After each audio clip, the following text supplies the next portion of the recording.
Hey all, it's Jay, Pacific Northwest Sports, and here's your Week 7 update. All right, starting in Washington, your UW Huskies played Oregon and came out victorious 36-33. Now let's just fast forward straight to the fourth quarter and dive into it, okay? Oregon, down 29-18, scored 2 touchdowns and had a goal line stand to go up 33-29 with just 6:18 to play in the game. In what was a methodical drive, the Ducks got to midfield and with 2:11 decided to go for it. Now, we can examine back and forth the why did Dan Lanning go for it? But at the end of the day, the decision was simple. Oregon had momentum, and all they had to do was get that first down, and then within the next 4 plays, get another first down, and this game's on the ice. At worst, you get the first down. You might be able to kick a long field goal or take a punt to pin them inside their own 10, and you give the ball back to them with about 45 seconds. So going for it was the right decision. I don't think anyone denies that. Here's the issue, though. Michael Penix had his Heisman moment right after Oregon failed to convert. Okay. 2 passes and a touchdown. Now, he had a 35-yard throw to Jalen Polk and then a 18-yard fade to Roma Dunze. He'd been cramping the entire fourth quarter, and he had his Heisman freaking moment. Now, 3 fourth downs defined this game. Stick with me. The first one came on UW's 3-yard line. Quarterback Bo Nix rolled right, and he threw to Bucky Irving, but UW safety Dom Hampton broke it up. The second came on 4th and 3 from UW's 8-yard line. Bo Nix threw an incomplete pass intended for Troy Franklin. The third came on 4th and 3 in the fourth quarter, and Nix once again threw an incomplete pass. Now, Oregon had a chance to tie the game at the end, but the kick just sailed slightly right of the uprights. At the end of the game, at the end of the day, Bo Nix didn't necessarily make the plays he needed. 3 of them. And Michael Penix had his Heisman moment. Now, funny fact for you, and you may not believe me, but you can look it up. Duck hunting season in Washington actually started on October 14th. So ironically enough, was UW got the hunting done of the Ducks on duck hunting season. Now, the player of the game, UW quarterback Michael Penix, who went 22 of 37 for 302 yards and 4 touchdowns. He did throw 1 interception. UW will play Arizona State next week, and Oregon will play WSU next week. Speaking of WSU, they played Arizona and got blown out 6-44. I'm going to try to get through this calmly. After scoring and going up 6-0, Wazoo would decide to go for 2, and they failed. This would be the last time Wazoo would have the lead or looked like a competent offense. I can't tell if Arizona's a buzzsaw. After all, they did just take USC to triple overtime last week. But the Cougs flat out sucked. They passed midfield just 3 times.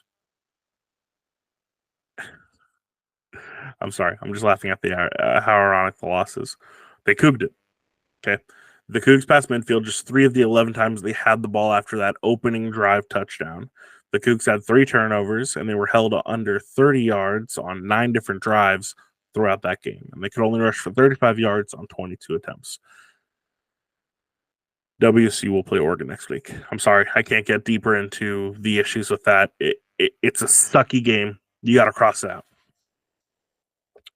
All right. On to your Eastern Washington Eagles, who played Idaho State and lost 41-42. I'm pretty shocked because I did not expect Idaho State University to win the game. What I think makes this more impressive is that the Bengals went into halftime down 35-14, and to open up the second half, Eastern scored 2 field goals to then go up 41-14. Then the Bengals put up 28 unanswered points to win the game. The cherry on top, Idaho State scoring a touchdown with just 52 seconds left on the clock. Talk about absolute ice in the veins. The player of the game is Idaho State running back Soju Gasu, who had 8 carries for 75 yards and 2 touchdowns. Idaho State will face Portland State next week, and Eastern Washington will face Weber State next week. Your Central Football Eagles played Midwestern State and won 10-7. Talk about a close game. Central Washington University went into halftime down 3-7, then scored 7 in the fourth quarter to go up 10-7. This would end up being the last score of the game. I will say this game was so close due to Central's 4 turnovers. Defensive games are tough, and it's hard to win down in Midwestern, but the Wildcats were able to pull it off. The player of the game is Central Washington running back Trajan Henderson, who had 16 attempts for 92 yards. Central Washington will play West Texas A&M next week. On over to the PLU Lutes, who played Willamette University and won 62-7. At one point in this game, it was 7-7. Then the Lutes went out for 55 unanswered points, and that put up the 62 they had. Now, the 62 was the most they've scored since 2001, when they also put up 62. But at that time, it was against the Puget Sound Loggers. The Lutes had 572 yards of total offense, with 432 of those yards coming through the air. The player of the game, PLU quarterback Darius Chafin, who went 22 of 28 for 252 yards and 4 touchdowns.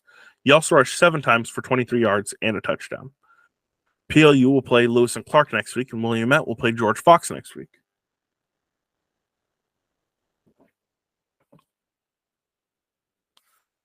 Now, your Puget Sound Loggers played Whitworth Pirates and got blown out 21-3. Whitworth is an absolute buzzsaw of a team. There's not many highlights to actually go over in this game. Instead, I'll give you a fact. This win marked the 10th straight winning season for the Whitworth Pirates under head coach Rod Sandberg. This extended the winning streak that was already there. And the player of the game is Whitworth running back Luis Salgado, who had 5 carries for 119 yards and 3 touchdowns. Puget Sound will play Linfield next week, and Whitworth will play Pacific next week.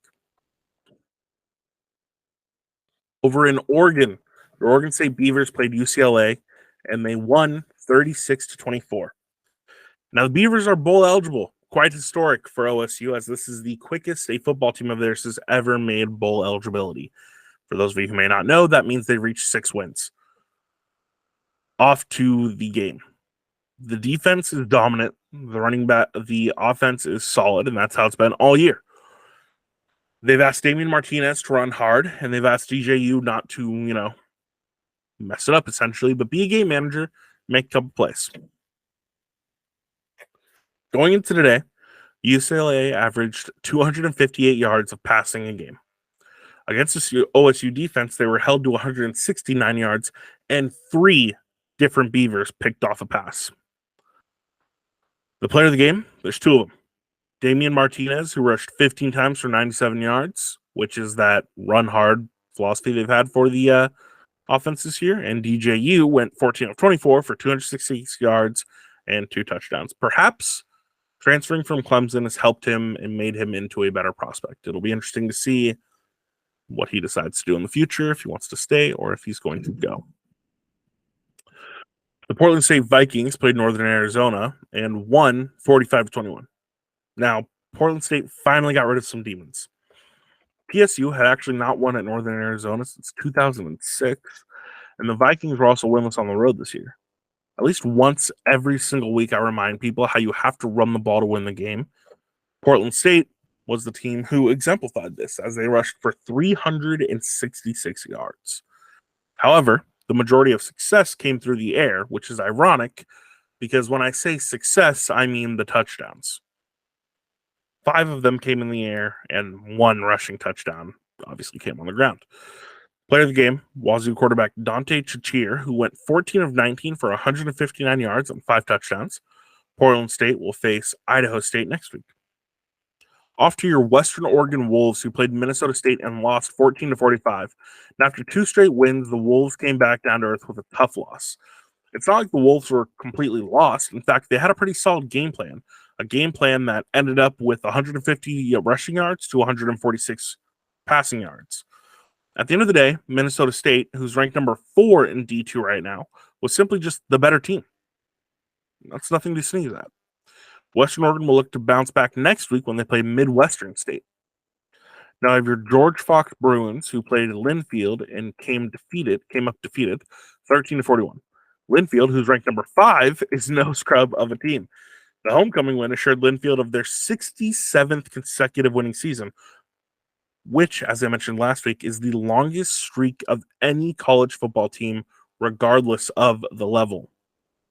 To give you an idea of Linfield's dominance, they held the Bruins to 1 of 13 on third down and converted on 7 of 8 red zone opportunities. The player of the game, Linfield quarterback Easton Blake, who went 26 of 31 for 302 yards and 3 touchdowns. George Fox will play Williamette next week, and Linfield will take on the Loggers next week.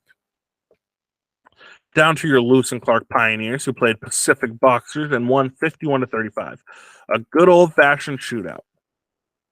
Now, we went into halftime with the score 17 to 14 in favor of Lewis Clark. To open up the third quarter, oh God, lordy.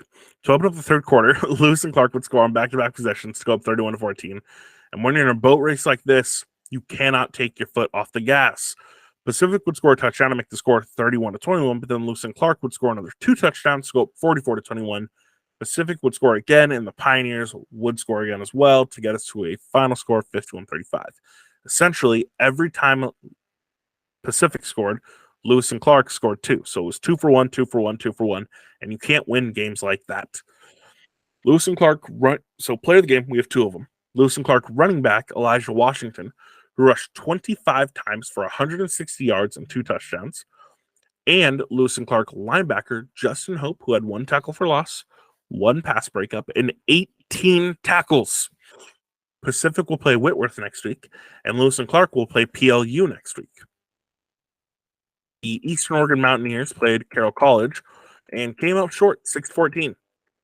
Talk about a win. When you're ranked number 7, you don't want too many close games. And to be frank, this game shouldn't have been close. Going into the fourth quarter, Carroll was down 6-0, and then all of a sudden, Carroll just got it rolling. Okay? They had a 76-yard drive and a methodic 13 plays where they scored a touchdown to go up 7-6. Then Eastern Oregon got the ball back, and you felt perhaps they're going to answer back with their own methodical drive and regain the lead. However, the Saints got a strip sack, picked it up, and then rumbled back to the end zone to go up 14-16. That was all she had to write. Your player of the game is Carroll running back Duncan Kraft, who had 19 attempts for 88 yards. Eastern Oregon has a bye next week, and Carroll College will play College of Idaho next week. Now, your Southern Oregon Raiders played Arizona Christian and won 49-7. Southern Oregon just dominated this game. They were up 42-0 until Arizona Christian scored with just about 6 minutes left in the third quarter. The defense was having a party in the backfield as they had 7 sacks, and they were also robbing them with 3 different turnovers. The player of the game is Southern Oregon defensive lineman Gabe Thomas, who had 2 sacks. Southern Oregon will play MSU Northern next week. On over to Idaho, where we had your Boise State Broncos take on Colorado State, where they fell 30-31. Now, late night football is the best, but let's give some info. Colorado State has played Boise State 12 times in their history, and not once has Colorado State lost to Boise State. Or in the inverse, since we focus on the Pacific Northwest here, not once has Boise State lost to Colorado State until this weekend. Colorado State is an extremely underrated football team. They're not going to wow you, but they play hard. Now, here we go. Boise State up 30-10 with 6:12 left to play in the third. No, sorry, excuse me. Boise State up 30-10 with 16 left to the 12 with 16 minutes. Boise State up 30-10 with 6 minutes and 12 seconds left to play. And Colorado scores 3 touchdowns. And the last happens on a Hail Mary as time expires to beat them. And it's a damn shame. Ashton Jainty had 31 carries for 212 yards and 3 touchdowns. He also had 5 receptions for 42 yards, leading the team in yards and receptions. He led the team in total yards again. The sad part for him is he's a true sophomore, so he has another year on this dysfunctional team. If it wasn't for him, the Broncos would be winless right now. They'd be sitting at every single loss. They don't have a team outside of him. He carries his team week in and week out. And for that reason, it's a damn shame the Broncos can't get the stop. Boise State has a bye next week. Your Idaho Vandals played Montana for the Battle of the Little Brown Stein, and your Idaho Vandals came up short, 21-23. The Brown Stein returns to Montana. But I've said it once, and I will say it again. No division in football is more competitive than the Big Sky. Montana went into halftime up 20-7, and in typical rivalry-style game, the game came down to the last minute, literally. Montana's not flashy. They're going to grind out wins. And I believe it was last year where Idaho came into Montana, knocked them off their throne, and took the Little Brown Stein. So this year, Montana wanted vengeance and decided they could go into the Kibby Dome and do the same thing. The third quarter was a snooze fest, right? You felt like, okay, Montana just needs to score here to put this game away, or Idaho needs to get things going. So when the fourth quarter started and I saw the score was still 20-7, I said, this thing's over. But as I've been wrong all year, Giovanni McCoy happened. He throws a touchdown with 5:58 on the clock, and then Idaho gets a 2-point conversion. Then Idaho gets a stop. They throw another touchdown, and now they fail on the 2-point. So the score is 21-23. Idaho needs to recover the onside kick. They recover it, but they were offsides. So they go again. Montana recovers this time. Now with 2 timeouts, they got to stop Montana 4 times, including a 4th and 2 in which they stood Montana up and got it. So now at this point, Idaho gets the ball back. And if not for Sean Chambers, I think Giovanni McCoy is probably in the running to get the Walter Payton Award. And I think if McCoy pulls this off, he has a chance to be in the conversation for the rest of the year. Because as is with the Heisman, really around September, October, they're kind of jockeying for just to be in the talk. And then November, you really take it over. For those reasons, I thought, well, if Giovanni McCoy wins this game, maybe Sean Chambers has someone to kind of give him some pushback, right? First play, Montana and their, signature 3-3-5 defense comes out and gets pressure and strip sacks Giovanni McCoy. They recover, they fall on it, they kneel out the clock, the game's over. But what's more impressive here is that Montana and that 3-3-5 defense got pressure. That's just heart and coaching. That's not, oh, we have better athletes. No, that's just heart and coaching. The player of the game is Montana quarterback Clifton McDowell, who went 11 of 18 for 176 yards and 1 touchdown. He also rushed 13 times for 38 yards and 1 touchdown. Idaho will play Montana State next week, and Montana will have a bye week next week. That Idaho-Montana State game is a sneaky, huge game for Idaho. They win that, they stay with 2 losses. They lose that, now they have 3, and playoffs are still a possibility, but a hell of a lot harder to get to.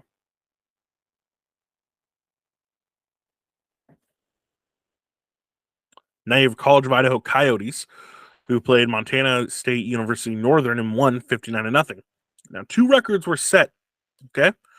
First, the Coyotes were able to put up 59 points, combine that with last week's total of 56, and now the Coyotes have put up 115 points in 2 weeks, meaning this was the most points ever scored in back-to-back weeks in College of Idaho history. Defensively, and this is what blew my mind for the record, they held MSU to 17 total yards of offense. You heard me correctly. They held them to 17 yards of offense. Player of the game, wide receiver John Schofield, who had 5 receptions for 135 yards and 2 touchdowns. This was Schofield's 8th receiving touchdown this year, which is 1 shy of the record. Coyotes will face Carroll College next week, and Montana State Northern Lights will play Southern Oregon next week.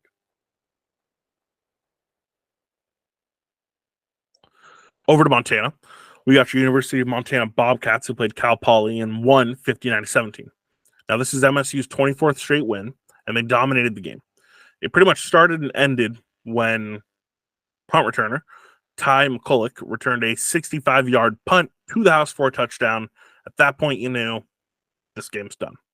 The player game, Montana State University quarterback Sean Chambers, who actually didn't get the start today, but he went 7 of 15 for 151 yards and also rushed 4 times for 91 yards and 3 touchdowns, averaging over 20 yards per carry. MSU will play Sacramento State next week. Your Montana Western Bulldogs played Rocky Mountain College and came out on top, 27-20. Now, the Bulldogs won a sloppy game, but in typical Bulldog fashion, they won this game with good defense and a nice rushing attack. After being down 6-0, the Bulldogs were able to do some positive things, such as scoring 27 unanswered points to get a win.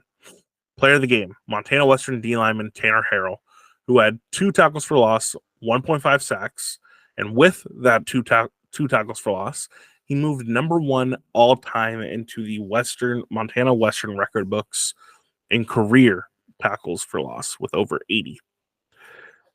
He has the rest of the year to grow that record. The Bulldogs will play Arizona Christian next week. Rocky Mountain will play Montana Tech next week.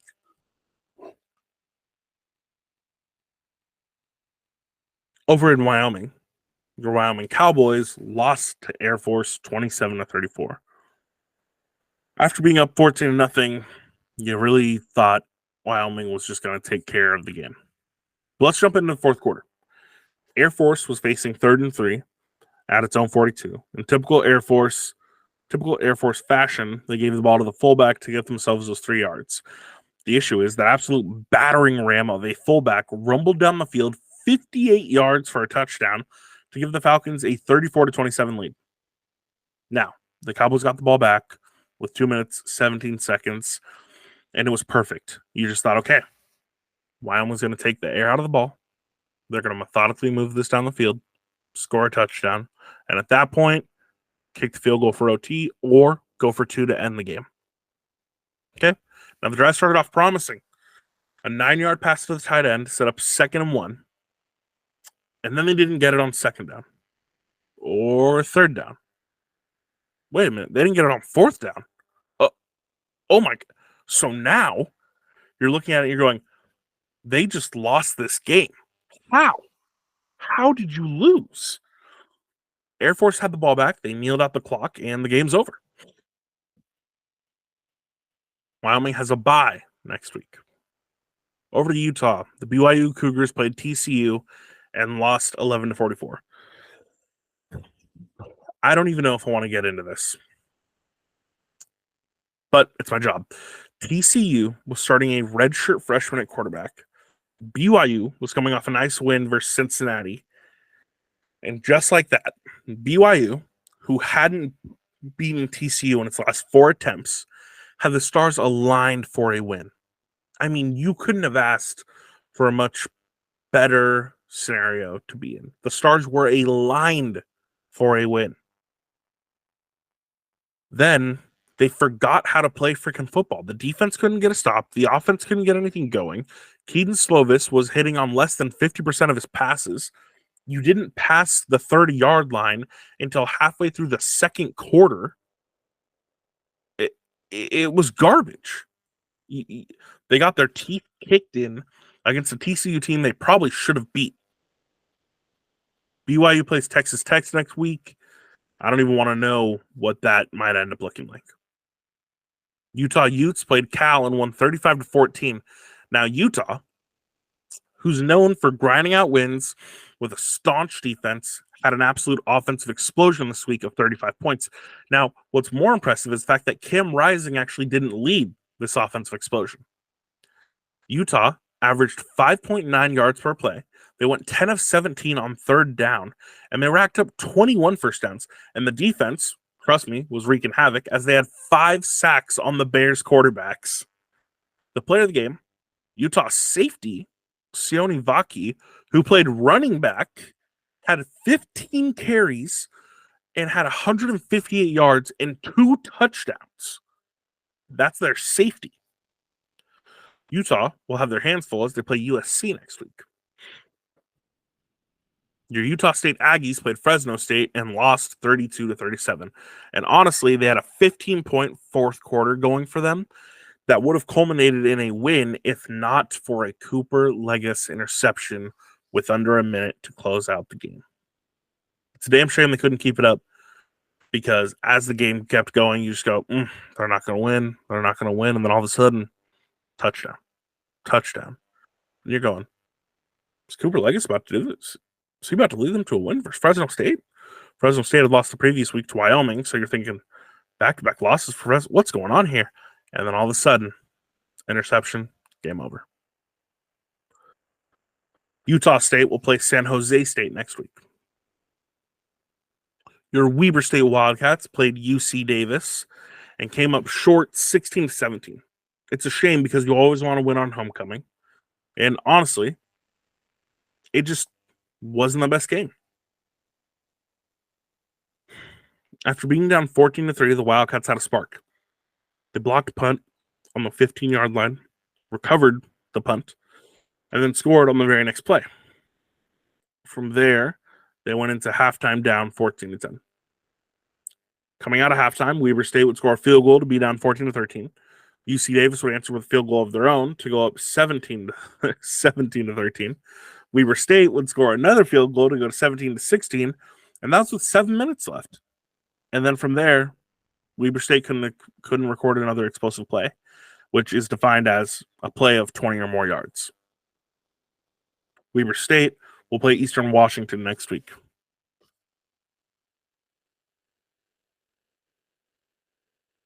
Now, your game of the week, as I'm sure you guys are going to wonder. Well, who could it be, Jay? Could it be, maybe Weber State playing Eastern Washington? Could it be Idaho versus Montana State? I mean, you said it's a huge game and lots riding on it. But no, it's actually Carroll College versus College of Idaho. Now, this is the top two schools in the Frontier Conference, and they're meeting in a clash of the Titans. The game is going to be played in Helena, Montana. And to be frank, this game comes down to defense and having a couple of your dudes on offense make some plays. Let me explain that a little bit better. College of Idaho just came off a game in which they held a team to 17 total yards of offense, and they also scored 50-plus in back-to-back games. In terms of their dude making plays, John Schofield needs to have a big game if College of Idaho is going to win. Now, Carroll College has played the Cardiac Kids all year. In the 6 games they've played, they have a plus-minus of plus 92. Well, Jay, that's pretty good. It's an average margin of victory of 15-plus points. Yeah, but 40 of those plus 92 came against MSU Northern Lights, who, as we know, College of Idaho, just shut out. So you take away those plus 40 points, and it gets you to really a plus 52, which is about 8 points a game. Now, Carroll's 4 of their 6 wins have been decided by 8 points or less, aka 1 possession or less. Now, you keep winning. And I said it 2 weeks ago. When you keep finding ways to win these close games, sometimes it's fate. Sometimes you have something extra on your side that makes you just a little bit harder to stop, a little bit more luck, as some would say. And honestly, that's the way I see it, right? Carroll has been studded this year, right? Finding a way to win these close games. Hail Mary overtimes, just like College of Idaho has had. But the thing that consistently gives me hope and makes me think that College of Idaho is going to win this game is that they've had dominant victories where you looked and you knew there's no way they're losing this. Carroll's had 1 or 2 of them. But again, 4 games decided by 8 points or less. Now, for Carroll to win, they need quarterback Jack Prinka to have the game of his life. Okay, he has the ability to change games. He's done it both rushing and passing. He needs to do it again here. Now, the player of the week, come on, Michael Penix Jr., right? I mean, the dude had his Heisman moment. When you look back, Desmond Howard, punt return touchdown, strikes the Heisman pose, right? Reggie Bush, reversing field against Fresno State, scoring. You knew. Heisman moment. Vince Young, running into the corner of the end zone. I mean, not his Heisman moment, but, national iconic moment. When you look at these things, you just know like Heisman moment, that's what got him there. Okay. I think this was Michael Penix's Heisman moment. Okay. He had, again, 22 of 37 for 302 yards and 4 touchdowns. What more can you want? The dude's willing teams to victory. It's impressive. It's impressive. Now, you guys will have to tell me if you want Kraken updates because I love giving Kraken updates. I think it's going to be really fun. This is a little more in depth than normal what we're doing with the Kraken right here, but I hope you guys like it. We're also going to be focusing on the Trailblazers because they're our team. We're also, lucky enough that we include Utah in this. So, we get a little bit of Salt Lake City. So the Utah Jazz we get to focus on. I think it's going to be a fun time for us to talk about just sports teams in general.